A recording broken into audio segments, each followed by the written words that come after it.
Nah, sekarang akan kita ulik sedikit tentang bola langit ya, di mana sifat bola langit itu bisa sejajar, bisa miring ataupun bisa tegak gitu, tergantung posisi kita sebagai pengamat di dalam konteks langit ini.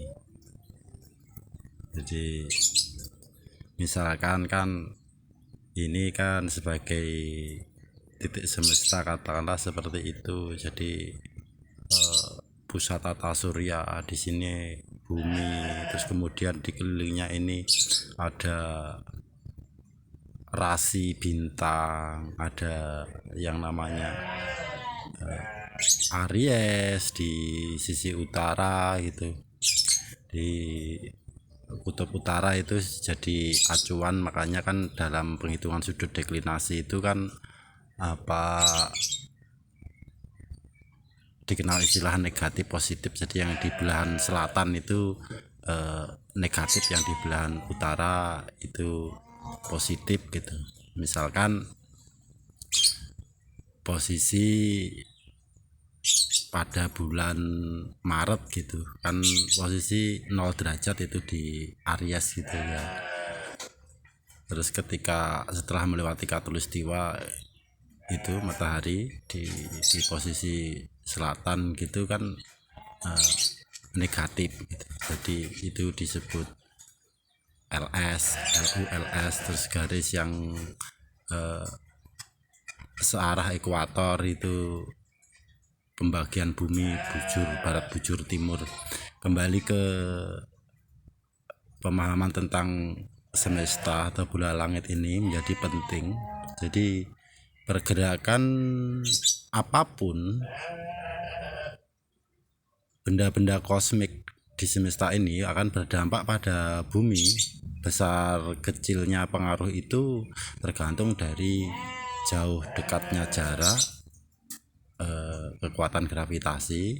Misalkan bulan itu pada posisi bulan purnama kan berdampak pada pasangnya air laut.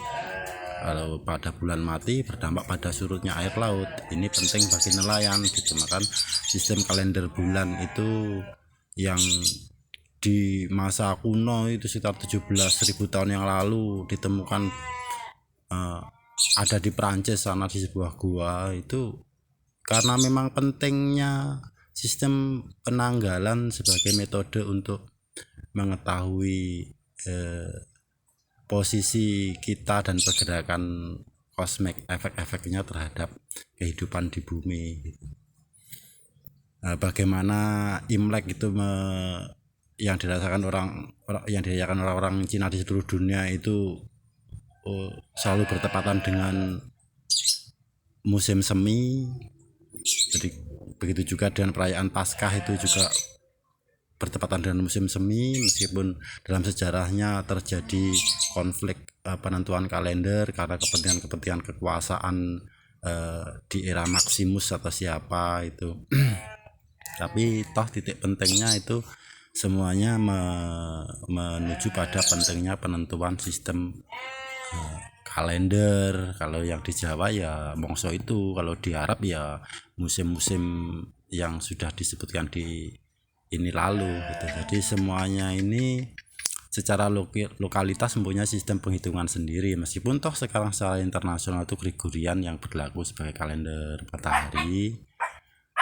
Tapi toh dalam konteks lokal itu diperlukan juga sistem penghitungan bulan. Jadi dikenal istilah lunisolar atau surya chandra yang menggabungkan sistem kalender bulan terus ditambahkan dengan musim yang berdasar peredaran matahari gitu guys. Terus selain ini untuk menentukan posisi-posisi Aries, macam Sagittarius, zodiak gitu ya, itu sampai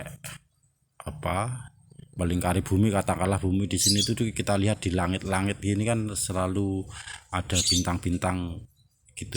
Ini sebagai tanda posisi kita terhadap benda-benda semesta yang lain. Dalam sirkumpolar, misalkan di kutub utara, itu selalu bersinar terang namanya bintang Polaris, yakni bagian dari rasi bintang besar yang disebut juga penguasa langit utara. Itu disebut juga bintang biduk atau Ursa Mayor.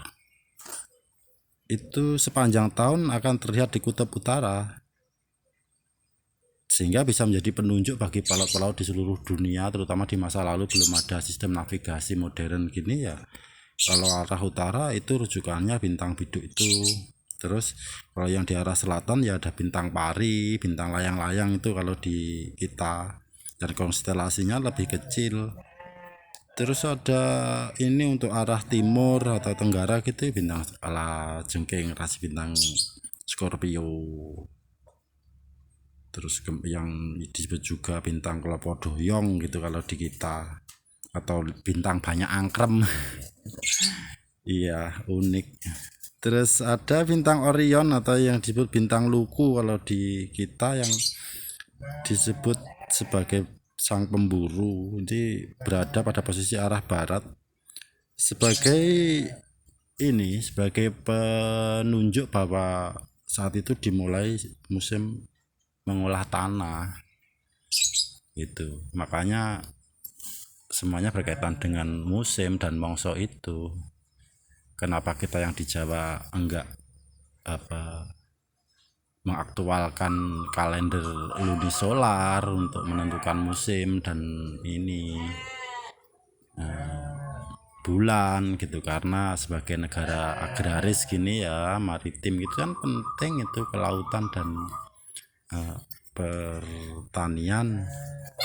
Demikian bahasan sementara tentang bola langit. Nanti kita lanjutkan lagi tentang bahasan lain yang lebih lokality gitu. Jadi kalau ini kan pengetahuan semesta umum mengenai kedudukan bumi terhadap bulan, matahari, dan benda-benda kosmik yang lain gitu guys.